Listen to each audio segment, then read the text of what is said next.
We had over 400 people registered, and obviously we have almost 200 on the call right now. So we're really excited to talk to you about this topic today. So who are we? What do we do? We know quite a few of you already, but last year, Dana and I launched Performance Nutrition Professionals. And basically what we are is a small group of two of us trying to change the world in sport nutrition, offering performance nutrition training and mentorship opportunities for all sport practitioners, not just dietitians, but anybody working in the sports space. We firmly believe that there's cross-pollination and synergies in everything that we do, and we're committed to evidence-based education and mentorship in the area. If you want to learn more about what we do, Performance Nutrition Pros is our website. And the Elite Operator course is something that we've offered. We offered last year, and we're offering again this year. And basically, if you're wanting to get a deeper dive into performance nutrition and upskill yourself, check out our course next month in Davis. We've got about 20 spots left. It's a 3-day live in-person course that emphasizes and teaches lab-to-life skills in 5 areas of performance nutrition. We had a great turnout last year in Colorado, and the networking alone is invaluable, not to mention the actual evidence-based learning and then the lab-to-life practice. So before we get started, just some housekeeping. You guys have been on Zoom calls, just muting your lines. We'll do questions in the text box at the end of the session, and then we'll try to do some insight exchange at the end of the session. And just going back to before we get started, talking a little bit about who we are. My name is Jenn Gibson. I might know quite a few of you on the call. I'm the co-founder of Performance Nutrition Professionals with Dana. My undergrad was in nutrition. My master's was in exercise science, all done up in Canada. And I did the IOC diploma program in sport nutrition as well as part of my continuing education. Currently, I'm the head performance dietitian for the Chicago Blackhawks. And before this, I spent 7 seasons as the head dietitian and performance nutrition sports science coordinator for Chicago Bears Football Club. Before that, I was 10 years in the Olympic world between Team USA and Canada. Dr. Dana Lis, she's the other co-founder up there that you see. Dana and I go way back. We've literally known each other and worked together since 2007. So we've been together for a long time in terms of colleagues and friends. She did her undergrad at University of British Columbia. She also did the IOC diploma in sport nutrition, and her PhD was at University of Tasmania, where she studied the effects of gluten-free diets on athletic performance and related parameters. And her postdoc was completed at UC Davis in the neurobiology, physiology, and behavior department, where she was looking at a lot of in-depth work, and you've probably seen her name in the collagen research world. Currently, she's consulting with Golden State Warriors and has a lot of consulting experience and work with pro cycling and other kind of pro teams throughout her career. So we've got a lot to cover today, and we're excited to get started. So what we're going to do is actually kind of go from a macro to micro approach with nutrition periodization. So we'll talk a little bit about what it is. We'll talk a lot about kind of in this framework of how can I apply this and how can I actually start programming nutrition into what I do every day. And then Dana's going to take over, and as we kind of build more and more details, she'll talk you through some more complex periodization frameworks based on her experience in the endurance and cycling world. Are we still good, Dana, for volume and everything? Yep, you're perfect. Keep rolling. Okay. All right. So we'll get started here.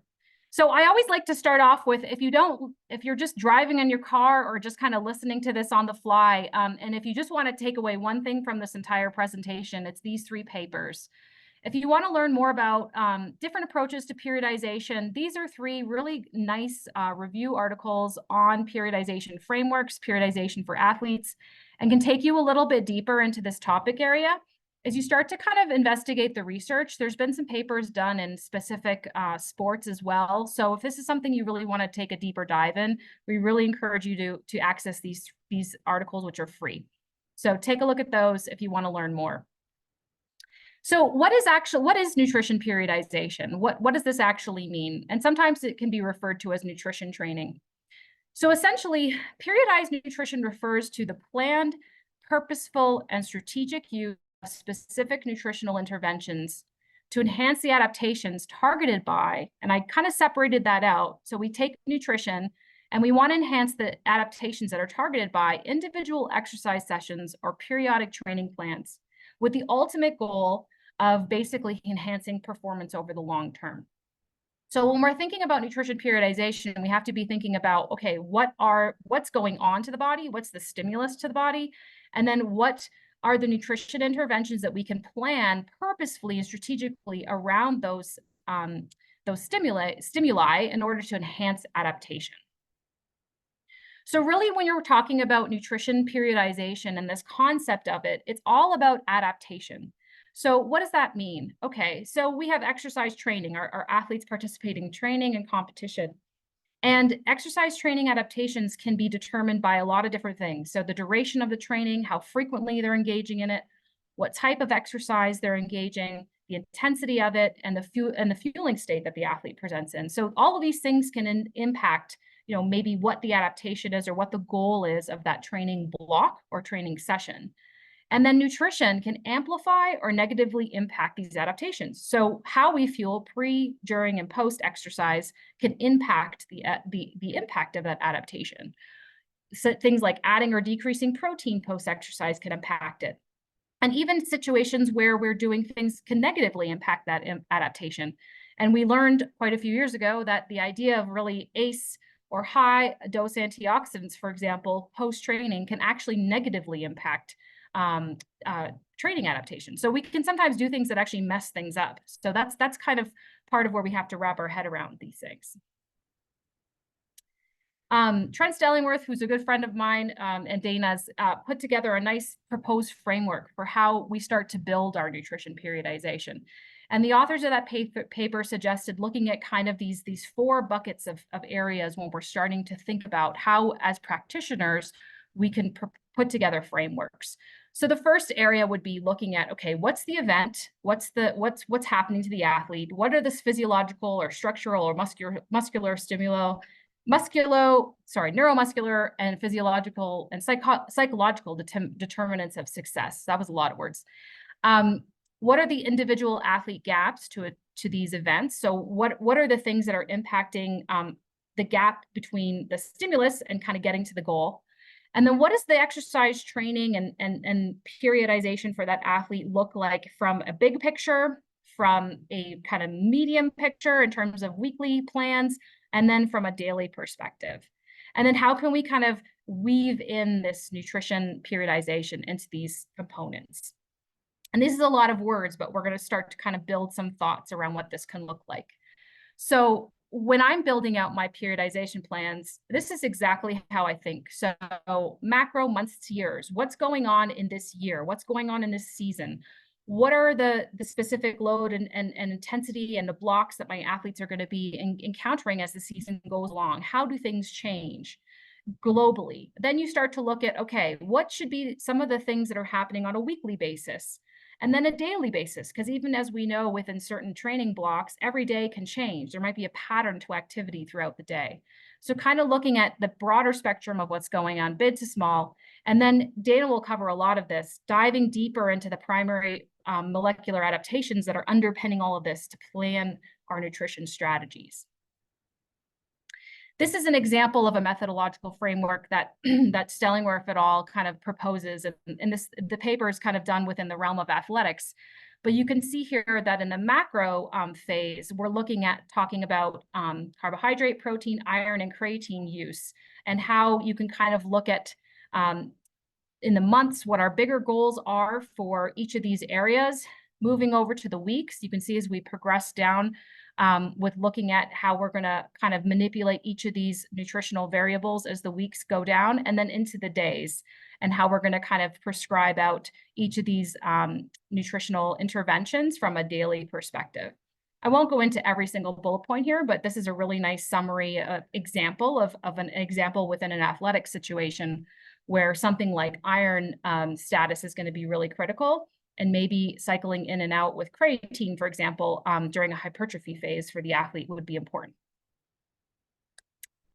So when we're starting to kind of think about planning our nutrition periodization, really, if we kind of go simple to complex, we really have to start with these two questions. The first question is, what are the physiological performance priorities for each training phase? So what's happening physiologically in each part of the training phase for my athletes? And then what nutrition strategies can augment or hinder these, and how should I start to program them? So the first question you really have to ask yourself as a practitioner is, if you're really weak in terms of physiology and understanding the physiology of your sport, if you're starting with a sport maybe that you've never worked before, you really should probably start that as your first goal, is really try to understand what are the physiological mechanisms of the sport, how do they change based on the different types of training days, and kind of understanding physiology first, because periodization really has to complement kind of the physiological changes that are associated with the different types of training your athletes are engaging with. So if you're not familiar with physiology and kind of how that all starts to dictate out nutrition, that's where you need to really start from an education perspective. This is probably the most basic periodization plan anyone can use. And we put this up here because it's kind of your very like first toe step into periodization. So we've all seen the performance plates. Credit goes out to the University of Colorado Springs for creating these a long time ago as part of the initial team that helped to create these. But essentially what we're saying is we're answering those two questions. Okay, what's the physiological impact of my sport? And so in this case, we're just globally calling these things easy training, moderate training, and hard training. We haven't quantified these things at all, but we're just kind of giving broad characteristics to our training or the physiological effect of our exercise or training on our body. And then we're saying, okay, we're going to do a nutrition modification or nutrition intervention. And in the case of the performance plates, we all know that we're basically manipulating carbohydrate. Okay, we're manipulating carbohydrate intake on the plate in order to provide more or less energy to correspond with potentially more or less caloric expenditure. So this is kind of where we just start this idea of basic periodization. And if you're using the performance plates, awesome. But just remember that in terms of how complex this thing can get, we are just dipping our toe. So if this is all you're using for periodization, it's a great start. But I highly encourage you to start to think deeper, and we'll go kind of deeper together as we kind of talk about how to apply this planning into different aspects of sport. So I spent almost 8 years, actually probably close to 10 years, because I was consulting with the Saints in the world of pro football between the Saints and Bears, and definitely used periodized nutrition strategies in order to determine what our plan was going to be from a nutrition perspective. So I wanted to share with you just an example of how I built that in football. So just bear with me 1 second. I'm just going to pull up the file. Okay.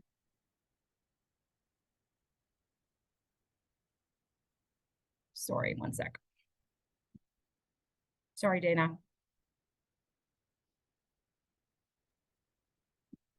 It's all good. I was having some video trouble, so in all my clicking, I didn't get this one queued up.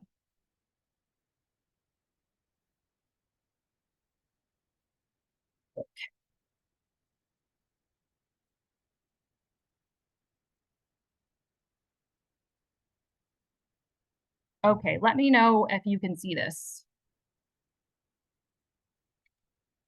Yep, we're good.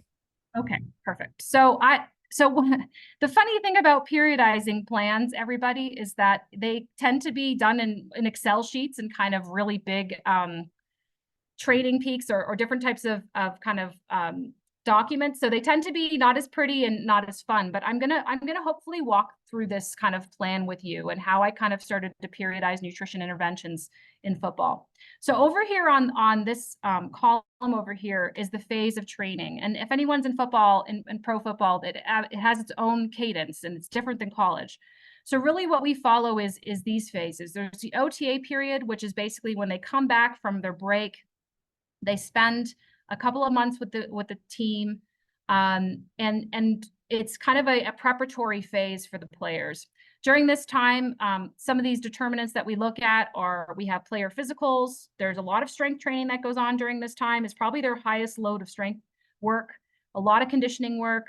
It's a skill acquisition period for players. They're focusing a lot more on skill and running routes versus, actually hitting each other and doing a lot of game kind of type scenarios.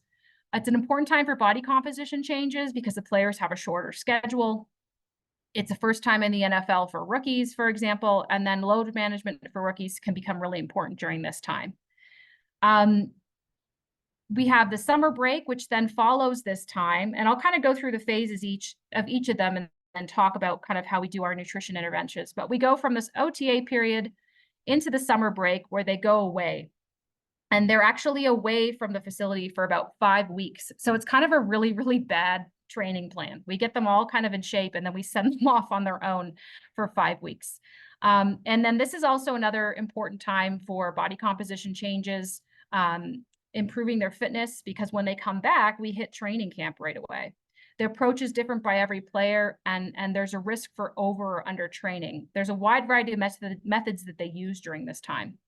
So if we just take kind of the OTA and the summer break period and look at how I'm going to periodize my nutrition, I kind of look at what the demands are, and then I start to put together my big plans, my macro plans for this.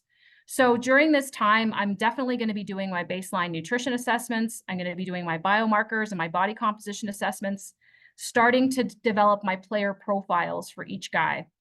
This is where we're going to start implementing supplementation programming. This is probably the only time in the season I have for actual formal player education because the schedule is a little bit more relaxed.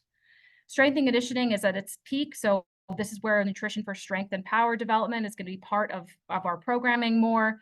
And then there's going to probably be this completely separate track for rookie nutrition programming, because you basically take a bunch of young guys who've never been in the league before and you plop them in, and they definitely deserve their own onboarding and their own programming.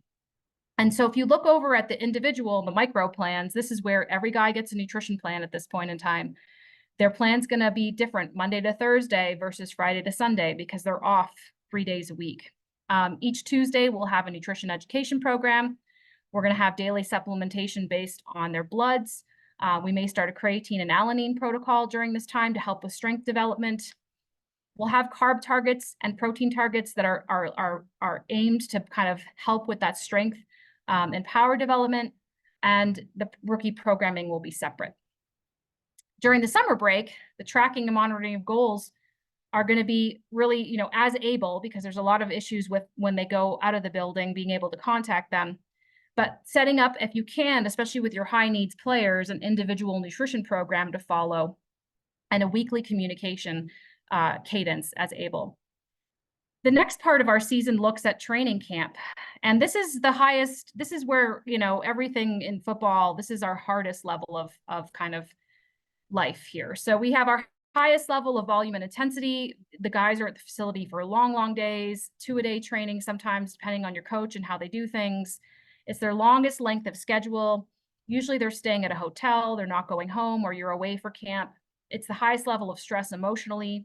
For football, it's usually your highest environmental heat strain. So you're outside, it's hot, it's the summertime, it's July, it's August. Heat and humidity is a factor.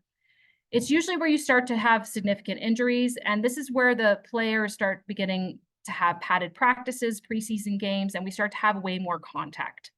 So now our macro plans for those things are, we're focusing on our daily fueling, but a lot of recovery emphasis because the players have to start to come back. They have to come back day after day after day. The volume is higher. This is where we're really dialing in hydration assessment monitoring, and our plans are being established. We're really trying to focus on that body composition monitoring, but having our goals achieved ideally before camp. So we're not really having to manipulate things. We're just helping guys kind of maintain to get through camp. We might do a reassessment of biomarkers during this time. We're going to start ramping up injury nutrition protocols, and then game fueling tactics will start to be introduced now because we're starting to get into games. So now we're going to start to shift to what are our game fueling tactics. And then this is a look at the daily approach to those. So each player knowing what their pre, during, and post-training fueling plans are with their carbohydrate and protein targets, their fluid targets per day. They're having weekly or daily body comp monitoring, depending on how your coach wants information, and you might have a weight every day if you're doing hydration status. Daily monitoring of supplementation is increased because they're around, the body's under a lot more stress. We're going to be monitoring that a bit more closely. Your injury strategies will probably begin because this is where injuries usually start. And then your game day nutrition trials are going to be starting. So you'll start with individuals or team approaches to how we're going to fuel in a game. Then you get into the regular season and, it becomes kind of one of these things where it becomes predictable and routine. There's only two strength sessions per week. The team's focusing more on cohesion and skill and football shape versus strength or conditioning potentially. We're in a maintenance phase. It's the most physically violent and intense period, more injury, more emotional stress, depending if you're a winning or losing team. We start to have immune stress as the season goes on. Travel schedules come into play. Game day performance is obviously the most important thing now in our week. And then weight management issues can pop up. So you can see, and I won't read through all of these again, and I'm happy to share this with you, but you can see how then you start to tailor your priorities of nutrition and how we're focusing things. So if I go over to my daily approach, I'm going to start an immune system program starting in October to talk about that. I'm going to start to develop trip and jet lag protocols for specific games, especially if we're going over to Europe. I'm going to be looking at load management of players and seeing how our coaches adapting training to try to tweak recommendations. And from a fatigue perspective, we'll do some shakeups in the cafeteria to help to kind of mitigate some of that fatigue and things that happen throughout the season. And then lastly, we'll take a look here at the off-season period. And that's kind of when they all go away. And it's kind of a break for everybody. But setting up a plan for this to make sure that they're taken care of while they're away, and that you have some sort of communication plan and that's established with frequency that makes sense for both of you. Because what the club doesn't want is for the player to come back after being 2 or 3 months away and in terrible shape. So that's kind of a football example. And then what I'll do is I'll just go through a weight class sport example. And I won't flip back to the slide, but the slide just basically says weight class sports. So previously to the Bears, I worked with the USO PC in combat sports and worked with judo, wrestling, taekwondo, boxing. And this is an example of a periodized plan that I would use with an individual athlete. So the other one was focused more on kind of team strategies. Here's an individual plan for an athlete and kind of how things are periodized. And what you'll notice is that everything is kind of broken down by what's happening. So the month, the event that's happening that month, what's happening from a training focus. Is this a good month for biomarker testing? Because weight cutting is such a physiologically intensive thing on the body, we would be doing routine biomarker testing. What's the weight goal for this month? The nutrition kind of like the bigger picture goal, what are we looking for? Is there any travel? What's the hydration? Are we going to do physiological testing this month? And then what's going to be the focus from a supplementation for ergogenic purposes? And so you can see here that there's kind of themes, we have months here where this is just a training month. So here's our goal weight. We're going to be in calorie balance. We'll maybe do a little bit of carbohydrate tapering as the month goes on because the athlete's going to have to make weight the next month. We'll focus a lot on micronutrients because when an athlete's making weight, that might be compromised a little bit. Might do some physiological testing of lactate, for example, to try to maybe inform some recovery protocols. And we might be looking at implementing something with creatine because with weight cutting, there can be some muscle loss. So in the months where we're not weight cutting, maybe we're trying to hold on to and preserve that muscular strength.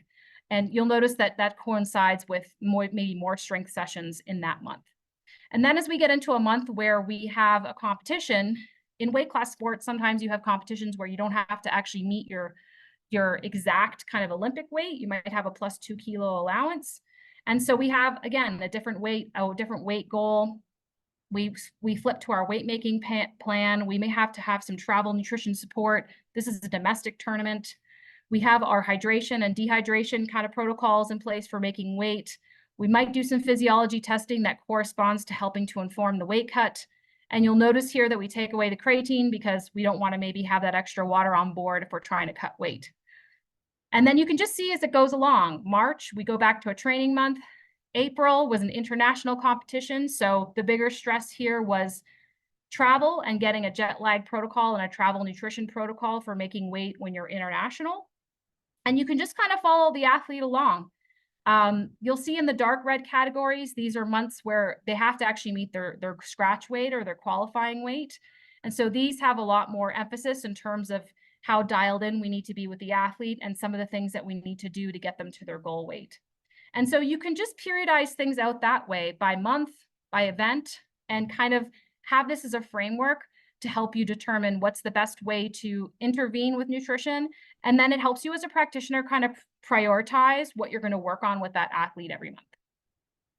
So I'm going to stop here, and then I'm going to hand it over to Dana, who's going to talk even more in depth from an endurance perspective.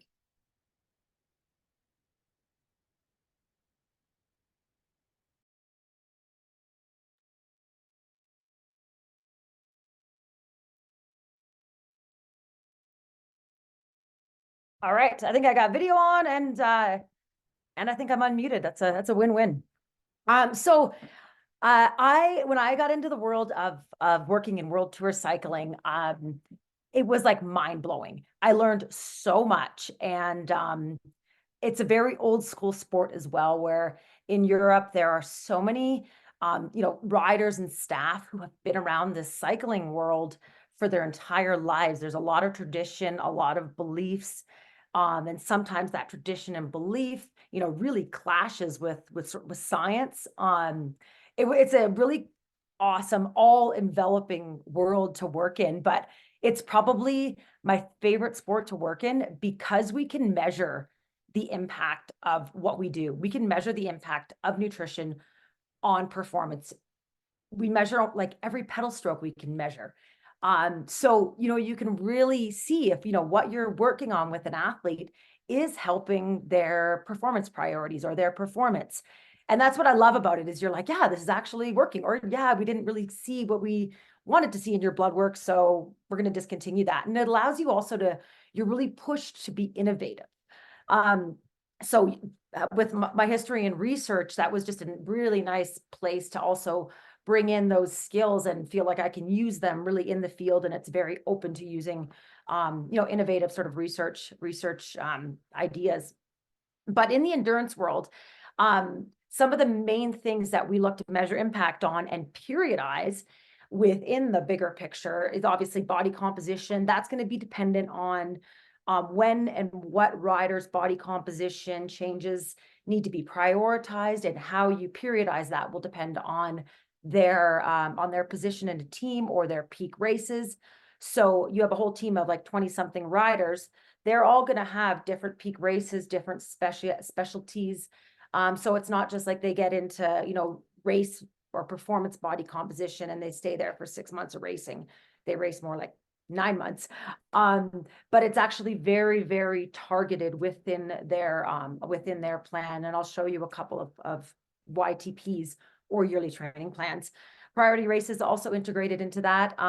We have a lot of training stimulus. So when Jen mentions just understanding the physiology and the physiological mechanisms of different training blocks and what the goals are with those different training stimulus and environmental stimulus. It is really important for us as nutritionists or dietitians to really dig deep in some sports to understand those mechanisms. Health and prophylactic supplements. So, concussion, you might not really think much about concussion in endurance sport or cycling, but it is something that we do plan into our yearly training plan in terms of, okay, what can we do with an athlete? How do we plan strategies to minimize severity of a concussion if they hit their head? So that's all periodized. And when do we want to do that? Because like anybody, if you have 5 million things you need to do, you're not going to be able to stick to it. So we do have to be careful on how we prioritize and what's important when. And then ergogenic supplements, and then I mentioned innovation and new strategies already. So with this is a slide that it's like probably like if you have a favorite slide in the world, this is my favorite slide in the world. People have favorite foods. I have a favorite slide. This slide basically shows you all of the performance determinants of sport. And across these performance determinants are your physiological determinants. What, strength through to high intensity intermittent exercise through to endurance. With cycling, all of these physiological determinants are super important in performance. If you have a rider who can only ride long and slow, they're not going to win a race with a punch at the end. Of course, different riders have different strengths, but as a nutritionist, I need to understand what a coach is programming so that I know what adaptations are the goal. What is a coach trying to do when he's doing like repeated sprints or repeated threshold intervals? What are the mechanisms? And then how do I fuel? How does an athlete, or how do I help an athlete fuel for that training stimulus? And if we look at these little green bubbles, these are all of the sort of, nutrition strategies that we know about and are commonly used that can support these different training adaptations. So, again, if you did all of this at once with an athlete, you probably wouldn't really keep your job. So that's why we periodize these concepts and really understanding what's important when. So being able to really understand it, I'll say it over and over again, but your performance priorities. And that will help you understand when and how to prioritize strategies to support adaptations. So when I'm starting to look at working with an athlete or working with a team, I try to look at, the bigger picture. What does the overall bigger picture look like for a team? So they might have, you'll have a Tour de France team. That's their main goal. So a lot of the energy and the focus will go into that. Or you might have a focus on classics races. So figuring out what the important race blocks are. And then going, really figuring out then each rider, what their macro, meso, and micro, and then eventually for the riders that you're going to work with more specifically, or the runners you're going to work with more specifically, really understanding the individual training sessions. So really get the big picture though. Understand, as I mentioned, the training, the physiology, and desired adaptations, and then being able to prioritize. Obviously, you cannot do everything with every athlete. So it's important to, just communicate with coaches, with team managers, et cetera, who you're prioritizing and why. And then developing a system. I don't use the same system for every athlete. I kind of have ways of working, and then I adapt that for an athlete's education level, for an athlete's developmental level, for what type of learner an athlete is. But with most of our sort of endurance athletes are definitely more keen on like data and numbers and specifics. Sorry, I meant to mention this slide earlier. With the molecular athlete piece, if you really are somebody who likes to understand mechanisms and likes to understand how this nutrient works to influence this outcome, this paper, John Hawley's he's a senior author, but he's Louise Burke's husband. He's the other sort of big guru in this space. He wrote this fantastic paper on the molecular athlete. So just when I showed you the slide with all the little bubbles of all the sort of main training adaptations, this paper breaks down pathways into those adaptations, and then honestly how nutrition influences those pathways. It is a fairly heavy paper, so yeah, read it in sections if you're not really used to like reading the alphabet soup type paper. So, I start working with a team or an athlete. How do I get from a yearly training plan that's all this, color-coded macros sheet with races and training and stimulus and mesocycles, microcycles, technical, bike fit, mental training, everything. Like they're really, really comprehensive programs to a podium. And this is one of my riders, Alison Jackson, Canadian rider. She won the biggest classics race ever last year. So that was a big accomplishment.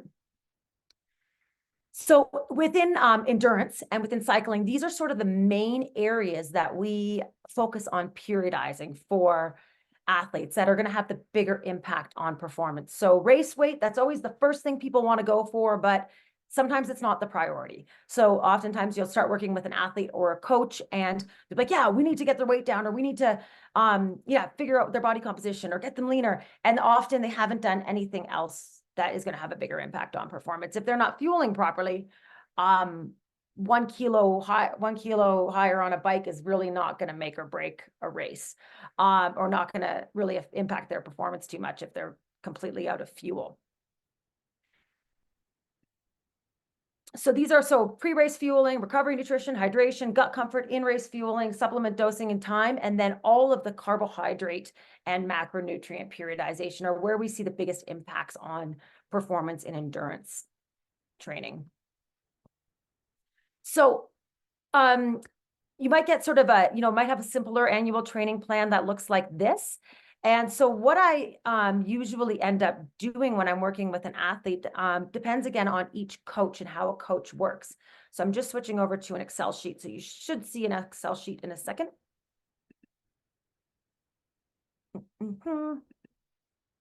Okay.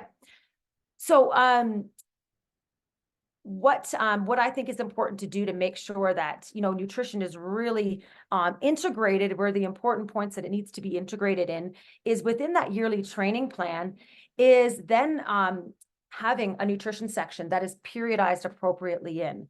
So with this athlete here, we have all their races, their training camps. This is sort of the mesocycle picture. And within this, I will basically, color code and prioritize, okay, we know that this athlete is more of a criteria, more like a punchy racer. So their race focuses are going to be the punchier races. They're doing a lot of plyometric training in the gym earlier on. So, for example, we're going to periodize a low dose creatine probably across the whole season, but we're going to, cycle off of creatine about 2 or 3 days before each race. Just if there is any residual water weight with a low dose that, we get rid of that. So like I would go through and periodize, okay, creatine here, stop 3 days for the race, creatine here. Beta alanine, I might forego beta alanine for a chunk of time just to try to kind of maximize as much natural buffering capacity as possible. And then later on in the season, we start with a high dose and then go to a maintenance. So all of that would be periodized into the yearly training plan. So the athlete can look at, all of these sort of priorities and figure out, okay, what do I need to do this week? Okay, Dana wrote in bicarb. Oh yeah, I have those 2 sprint sessions and we're going to use the bicarb protocol. And then the same thing with body comp. And that's something that, in endurance sport is often a huge focus, is figuring out, when we're going to do body comp assessments, if it's appropriate, and what our target body weight is. It is like in endurance sport, you definitely have to be very comfortable talking about body weight and body composition and the straight up issues with it. Like I think that's something that makes a practitioner work better, is just being straight up with the power to weight ratio thing. So that is sort of an overall of like how I would sort of work in a mesocycle and periodizing all of those priorities. And then we're going to jump into this stuff here. So probably everyone is familiar with training peaks. I think every coach I work with, except for maybe one, works on training peaks. So when I work with a team, I'll have a coach's account and I'll be able to go in and program whatever I want. Oftentimes athletes, depending on the athlete, I might put stuff directly into training peaks. I might have a separate sheet depending on the level of involvement and the level of detail that they need to work in. So hopefully a coach, puts their training and their plan in at least a week in advance. And then I'll go in and I'll take a look at this training. And again, I have to understand the sport. I have to understand what intervals is and 152 TTSS training stress score. I have to know this athlete of like, if a coach is working in heart rate or zone 2 and 3, what does that look like for fuel utilization for that athlete? Zone 2 or 3, is that like full out or is that more sort of mid? So just getting a really good feel for what, how your coach works, how the athlete you're working with works, and, what these different intensities mean for their fuel utilization. So, basics that we know when you use more carb than fat, just a quick reminder there of like knowing that when you're looking at these training sessions of what is the fuel utilization for this session? Is it really a carbohydrate dependent session? Or even though it's 5 hours, it's really low aerobic 5 hours and they might not actually need a ton of carb. So, yeah, the things I look at are the carb needs for that session, energy expenditure, and sometimes we'll look at that in real time. So in a critical period, where, you know, we're really trying to maximize every little gram of carbohydrate for an athlete and keep their body weight in a very tight window, is we'll actually, like, as soon as they get off their bike, they download their data. So they download their energy expenditure, goes right into Training Peaks, and then we'll go and change the rest of their meals and their food for the day to match their energy expenditure and then the body comp goals as well. So it is super, super involved. You don't need to work at that level. You can. I try not to a ton because it's like, it's your whole life. You're like living for this athlete's data to be downloaded. But there are some times when, you know, you're trying to win the tour that is very important, obviously. So when we're looking at carbohydrate periodization, that's something that's more like the day-to-day micro periodization for endurance sports. We have our general guidelines, and everyone's aware of them. You know, the type of activity, the length, and then how much carbohydrate per gram per kilogram body weight is recommended for these general guidelines. So I still do work within these general guidelines as a starting point.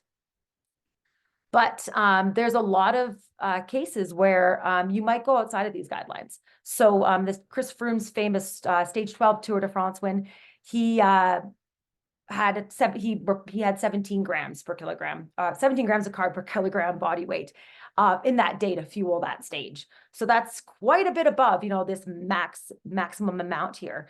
And you might think, oh, well, like, can an athlete actually like absorb that much? And that's when we get into making sure we've done gut training, and then also just the really individual physiology of some of these like ultra endurance athletes is like, yeah, they probably can. So every gram counts. I look at when I'm looking at data from Training Peaks or coming out of a power meter, or however you're collecting that data, I'll usually estimate, pre-estimate, and then we'll look at their energy expenditure. And there's also when you get the data off of a power meter or however you're measuring that, just noting that within cycling there is this gross efficiency factor. So the number you get from the power meter is actually underestimated. It does not, it just accounts for like the power that's been put into that pedal. It doesn't account for inefficiency. So, you know, when you see riders get really tired and their bodies moving around and their pedal strokes sloppy, that actually expends more energy. So there are times when I'll make sure that I'm accounting for a gross efficiency factor. There are times when it doesn't really matter as much, but just be aware of that. There's controversy around what this factor actually is, and probably it's lower with a higher level athlete because they're just more efficient over time. Intensity, duration, and the micro fueling needs for the day through the next training day, and then through the training week, and then into the meso performance priorities. So example of that would be, what does an athlete need to fuel for today? What do they need to fuel for tomorrow? And then how does that, and then the next day usually, but how does that fit into their meso performance priorities? So if I have an athlete that's trying to come into their race body composition, that's one of their meso performance priorities. So how I fuel the micro feeding blocks will change depending on their fuel needs, and then also if they're trying to lose weight or not, essentially. And then their athlete experiences. And I had a really good experience with like working with a very experienced rider. And you know, we were looking at different strategies for like a train low strategy. And he was like, actually, what I found works better for me is, instead of starting off like fasted on these like 7-hour rides, I actually basically ride the first couple hours with some fuel, like 30 grams of carb, and then I'll start cutting that down. And then the last 3 hours are fasted. He's like, I feel I can recover from that a lot better. So definitely, like, I've learned a lot, not just from like research and from my experience, but also athlete experiences that, you know, that have helped me sort of think out of the box of what are the other ways we can manipulate carb to get these same adaptations. So very popular paper, Fuel for the Work Required, a theoretical framework for carbohydrate periodization and the glycogen threshold hypothesis. So this paper and the work done here was probably changed a lot of how we work in cycling. And the goal of sort of this framework is to, what I was describing earlier is fuel for that work session or for that exercise session but then also think about fueling ahead for that session as well. So what a lot of athletes end up doing is they end up having a really big training day and they eat a ton, like they refuel after, but the next day is like a rest day. So trying to flip that a bit and thinking about more fueling ahead of your needs for the demands of that training day. And then also thinking about how do I periodize how much carbohydrate I give and when to maximize these other adaptations that happen for endurance sports. So you're trying to maximize changes in the mitochondria that allow you to oxidize more fat, but without compromising your ability to oxidize carbohydrate. So that's where this sort of periodization piece comes in, where you're doing this dance of figuring out how do I maximize performance, and then also try to maximize these other adaptations that in the long run all contribute to a better overall performance. Dana, we got 7 minutes, just letting you know. Yeah, perfect. Okay. So I am going to jump quickly to my second Excel sheet.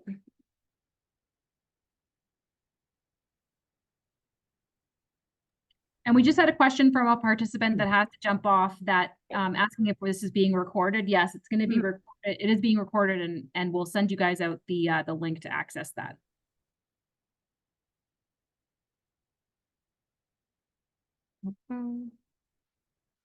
Okay, sharing my screen. Okay, so I'll run through this quickly, but this is like tool for you guys. So like when I'm, talking to different practitioners about how do you actually periodize? Like, how do you program that for an athlete? Like, and Jen started with the plates, and those color codes I carry through. Some people don't like the red, yellow, and green, but whatever, it is what it is.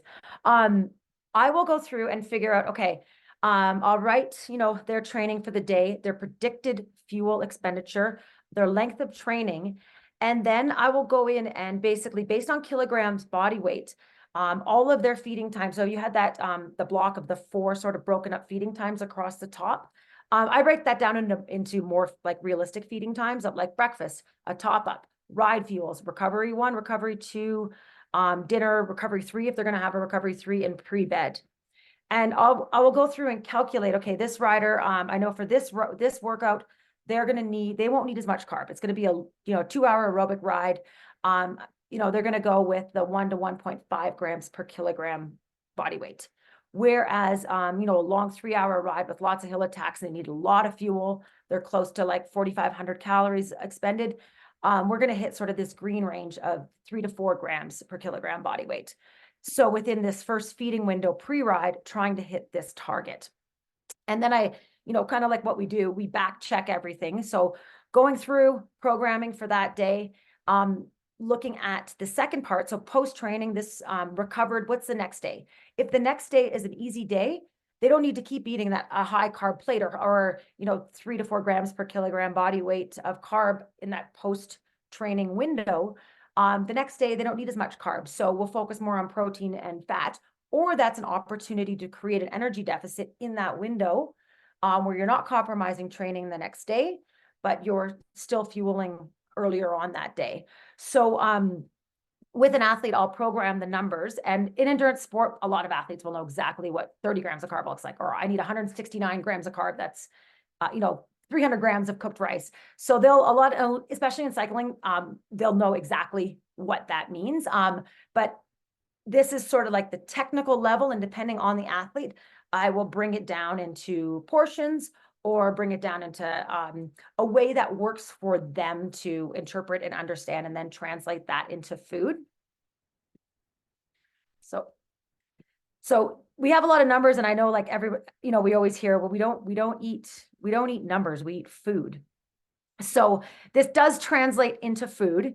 So an example of, how I might translate this into food is putting portions in for an athlete. So this standard framework here translated into food might look like this. So if you have a very visual athlete, you might take what they're usually eating. If they're like usually eat rice and chicken and broccoli, boring. But you might take those pictures and be like, hey, this is your portion for a high training day. This is your portion for a low. And it might just be high-low that you do with an athlete to start.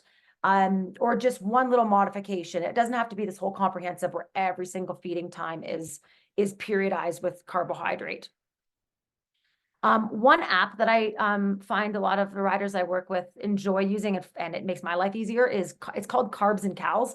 It's geared for diabetics, but you can put like, okay, I need 200 grams of carb, and it'll give you a visual of what that looks like on a plate. Still a bit ambiguous in terms of like, it's still a picture, but it's a great tool. So turning it into that sort of calculated carbohydrate periodization into food. And then, yeah, using apps. There are more and more apps coming in now that are trying to program this sort of real-time periodization piece. Fuel In is one, but it still requires a back end dietitian to help that athlete. I'm going to skip that one. So turning those macros into food, sort of aggressive carbohydrate periodization within, like, high level cycling. But also it's important, like, for us to keep it in perspective. While we might think this like aggressive periodization and is super, super important and number one, within a lot of teams, we fit into this bigger picture. And we're this small little point here within the bigger picture. So it's important to really understand that, and where and how you develop your periodization. One paper here just to mention, Swifter, Higher, Stronger, what's on the menu. If you haven't read that paper, read it. And I think this is, endurance sport for me is like the sweet spot of nutritional physiology. Like, we really get to merge nutrition and physiology and play in that space for our work. So that is the end of my section. I will stop there and we'll have some time for insight exchange. But I just wanted to mention that we are hosting our next Elite Ops course again at UC Davis. I mentioned at the beginning, we'll mention it again now. We have a really comprehensive module on metabolic fueling. So how to understand physiology of various sports and how to program that. So you're really working at that elite top level and you're making an impact on performance. And that's where I think the change from doing sport nutrition to performance nutrition happens. And then there was a question about biomarker. How do you periodize biomarkers? I think was the question. Yeah, we have a biomarker module as well, and we'll discuss in that module. We'll definitely get into how to make decisions around which biomarkers to track, when, how to time, iron tracking with altitude camps, etc. So yeah, our course gets into all of those questions really, really in depth. So you can find the website here, course information, LinkedIn, and our Instagram is right there. And then we will, who is ever able to stay on, we can fire off some questions. Yeah, thanks, Dana. That's awesome. As everybody can attest, this is a huge topic area. And I think that it's something that I know some participants that had joined originally had said, hey, I've never even heard of the word periodization before. And so, if you're one of those participants that's come on and now you're kind of swimming and going, oh my gosh, this is really crazy, that's good. Feeling uncomfortable is what we strive for in our education and mentorship, because feeling uncomfortable makes you realize there's opportunities to learn and grow.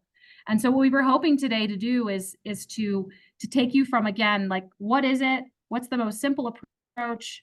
And then taking you into different ways that you can kind of incorporate periodization. Some of the questions that have come in have been really good, and there's been a few themes to them. So I'll kind of read through them and answer.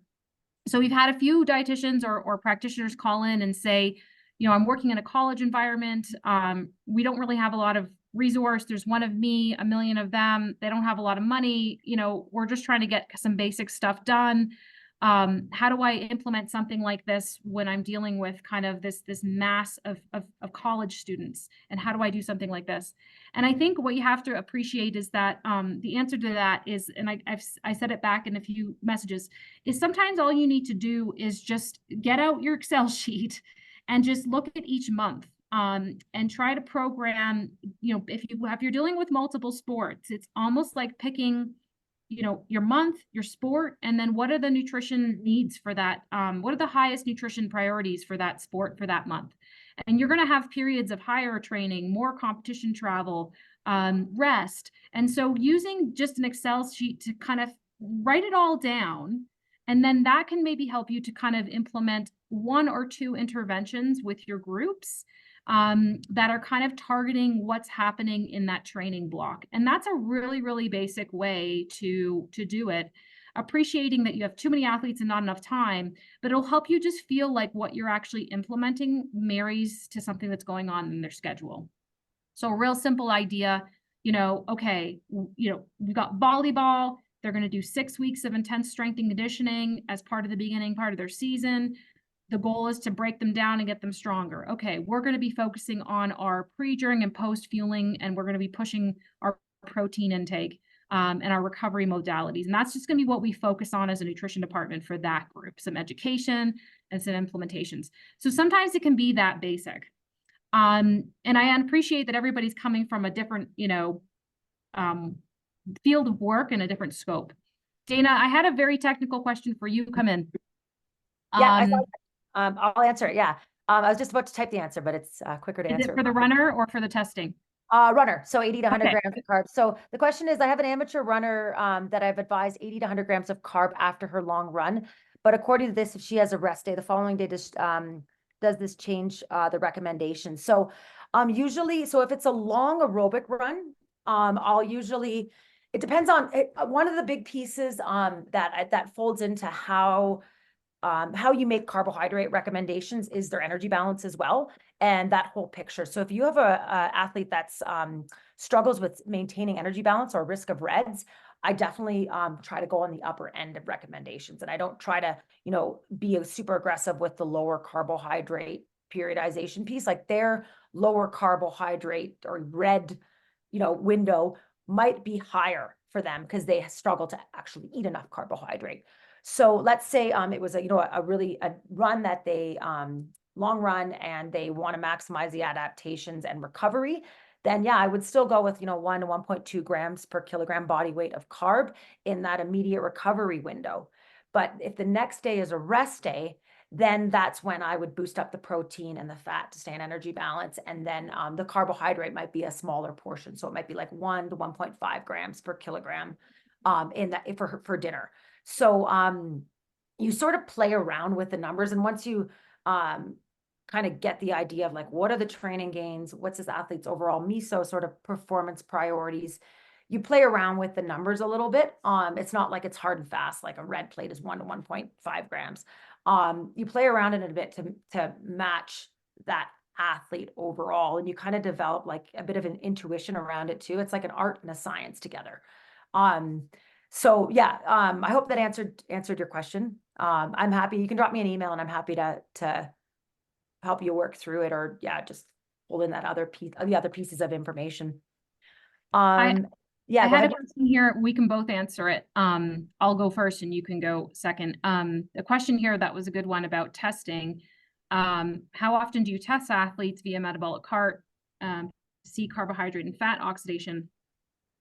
And then do you see the most fat oxidation improvements with zone 2 training at 5 times a week during the base phase of training, or what do you suggest? I'm going to let you answer that second one. What I will say about MET-CART testing and also biomarker testing is you need to have a why behind it. A lot of times we can get into this trap of testing for the sake of testing, and then we just end up with a lot of data and it can kind of confuse things. So I've always been of the philosophy that we kind of have to understand the why behind why we're going to ask the athlete to do the test, and then try to look at the training plan for the athlete, and then try to specifically pick points that make sense. Did we do a training block for this amount of time where we're expecting to see an effect on fuel utilization? And then just remember that fuel utilization can be a little bit finicky. So if that athlete comes in unfasted, for example, that's going to throw off some data. So that's my bigger picture answer. And then Dana, you can kind of chat if you have any comments with zone 2 training at 5 times a week. That's talking your language, not mine. Yeah, no problem. With that zone 2 concept, so there's I could go really long into this. There is some controversy in the physiology world about what these zones should be called. I know what you're saying about zone 2, and I know there's one guy who's like made this big zone 2 sort of thing. Where I would find if the goal is finding out where to maximize fat oxidation, I would be doing a fat max test to figure out what intensity, because we kind of think, oh, the zone 2 is where you're maximizing the most oxidation of fat, but that is not true. That's not necessarily true for everybody. So a sort of more, I guess, a more sports science approach would be to do a fat max test. The zone 2 pieces kind of come from the world a little bit of like sports science, but that social media sports science piece. Where if I'm looking at like endurance experts, and if you're wanting to find out where exactly do I oxidize the most fat, there's a specific testing protocol to find that bandwidth. And then you would program around that. And I'm happy to send you that protocol or whatever. So yeah, I hope that answers. But I mean, yeah, I would do, if I was gonna do like, long, call it long, slow LSD rides, or, long, slow zone 2. Yeah, you just, that's base miles, beginning of the year. That's sort of when it makes sense to put in. So, yeah, 5 times a week, 4, 7, whatever your training schedule allows. But yeah, that zone overall will be your aerobic zone, and you'll put that in your volume phase at the first part of the season.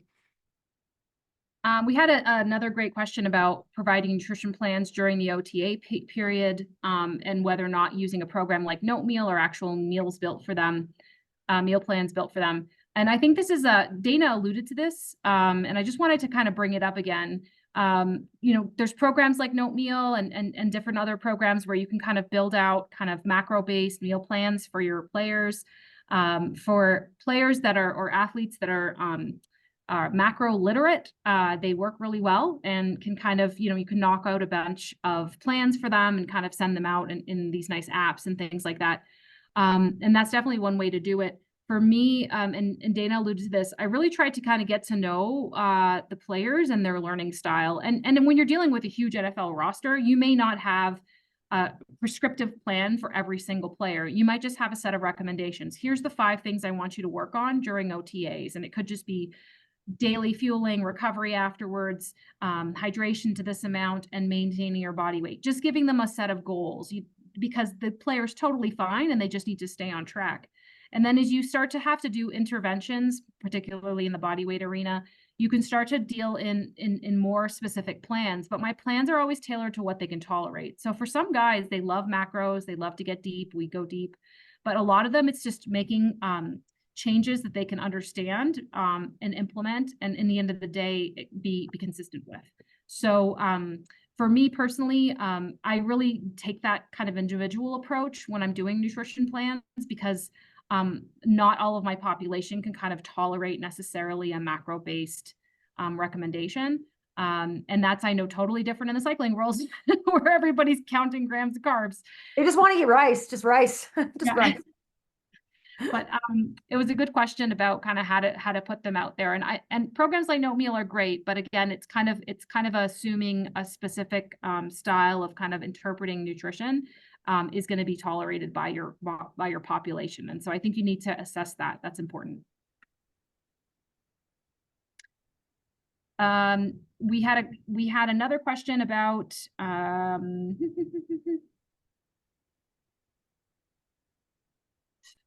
okay, sorry, I'm just reading through them right now. Actually, I think we pretty much answered a lot of them. We had a few specific questions about sports. Dana and I are open books, and we've probably worked with every single sport, I think, between the two of us, winter and summer. So we have a lot of resources developed and happy to share. Really, I think for both of us, what we really want to do is just share and help to elevate the profession. So that's kind of the mantra of our company, of performance nutrition professionals. So if you reach out to us individually and say, hey, I need something for gymnastics, do you have something? Or can we talk a little bit more about, carbs for runners or whatever, just reach out, because we definitely have probably in our combined over 30 years of working, have dealt with it before. I don't know if you have anything else to say, Dana. Yeah, no, I'm just, the only thing I think I'd like to add is just, one thing we're trying to do is just help educate on on what it looks like to deep dive into performance nutrition. I think, there's a lot of barriers in a lot of our positions to actually deep diving into it, but just to open people's eyes up into how exciting our profession really can be. And that's, why we started the Elite Ops course, is to really deep dive and empower you guys to really, you know, be leaders in the sports science space and, you know, be elite level practitioners if you're not already. Yeah, we had one little last minute question coming in. Recommendations for how to improve your physiology knowledge and sport knowledge.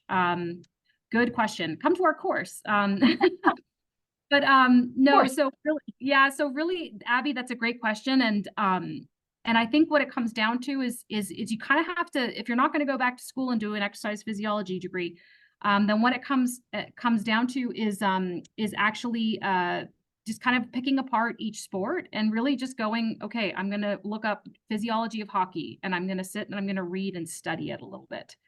And if you're a sport that's not familiar with it, just read books. Like when I started in the NFL, I wasn't super experienced. So I actually bought Football for Dummies and I just read it to understand all the intricacies of the game. I thought I understood it, but just to get deeper. And so we've had 2 questions now about our course being offered virtually or only in person. We only offer the Elite Ops course in person. We firmly believe in a live experience because of the networking. I think we've had at least 5 people from our last course get jobs or connected through internships just from attending our course alone.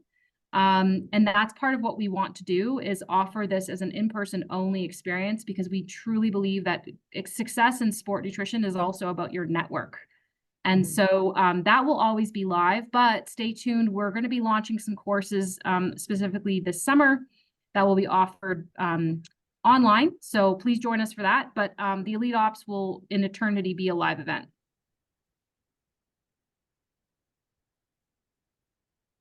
Okay, we got one more question. Now we're having us all question. Okay, we still got some people hanging in.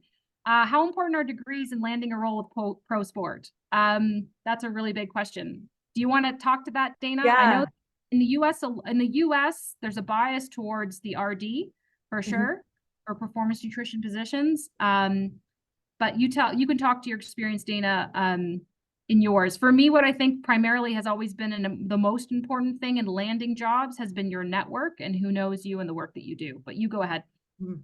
Partly yes and no. I think there's the experience versus expertise.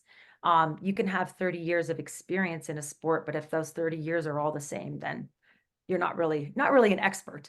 I think a little bit of both. I think, yeah, there is definitely bias towards the RD credential, but it's not necessarily, it makes it easier, I would say, in the US. I think there are more and more high performance directors looking for advanced degrees, research experience. If you're looking for a straight up job application, but you know, as an example, there's how many NBA teams, every single NBA team, except for maybe one, has a nutritionist or dietitian. I've seen one job posting ever in the 6 years I've been in the NBA.